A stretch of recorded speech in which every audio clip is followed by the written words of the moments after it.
Pope ফ্রান্সিসের শেষকৃত্যানুষ্ঠানে অংশ নিতে Rome সফররত মার্কিন প্রেসিডেন্ট ডোনাল্ড ট্রাম্প ও ইউক্রেনের প্রেসিডেন্ট ভলোদিমির জেলেনস্কি গত শনিবার বৈঠক করেছেন। ভ্যাটিকানের বিশাল গির্জার ভেতরে তারা একান্তে বৈঠক করেন। রাশিয়া ইউক্রেন যুদ্ধ বন্ধের আলোচনায় অচলাবস্থা দূর করতে এই বৈঠক হয়েছে বলে ধারণা করা হচ্ছে। এর আগে গত শুক্রবার ট্রাম্প বলেছেন, রাশিয়া ইউক্রেন একটি চুক্তি সই করার খুব কাছাকাছি পৌঁছে গেছে। শুক্রবার মস্কোয় রুশ প্রেসিডেন্ট ভ্লাদিমির পুতিনের সঙ্গে মার্কিন প্রেসিডেন্টের বিশেষ দূত স্টিভ উইটকফ বৈঠক করার কয়েক ঘণ্টা পর ট্রাম্প এমন মন্তব্য করলেন। ট্রাম্প বলেন, আলোচনা করার জন্য বেশ ভালো একটি দিন। ক্রেমলিনের পক্ষ থেকে এই আলোচনাকে গঠনমূলক বলে উল্লেখ করা হয়েছে, যদিও আলোচনায় ইউক্রেনের কেউ উপস্থিত ছিলেন না। এর আগে ট্রাম্প সামাজিক যোগাযোগ মাধ্যমে বলেছিলেন, চুক্তির প্রধান পয়েন্টগুলোর বেশিরভাগ নিয়ে একমত হওয়া গেছে। তিনি রাশিয়া ও ইউক্রেনকে উচ্চ পর্যায়ের বৈঠক করার এবং চুক্তি সই করার তাগিদ দিয়েছেন।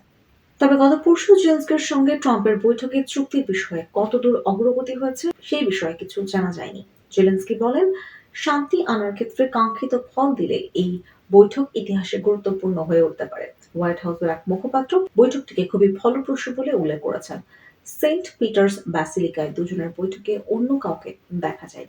জেলেনস্কির দপ্তর থেকে জানানো হয়, দুই নেতা পরস্পরের কাছাকাছি বসে প্রায় 15 মিনিট আলোচনা করেন।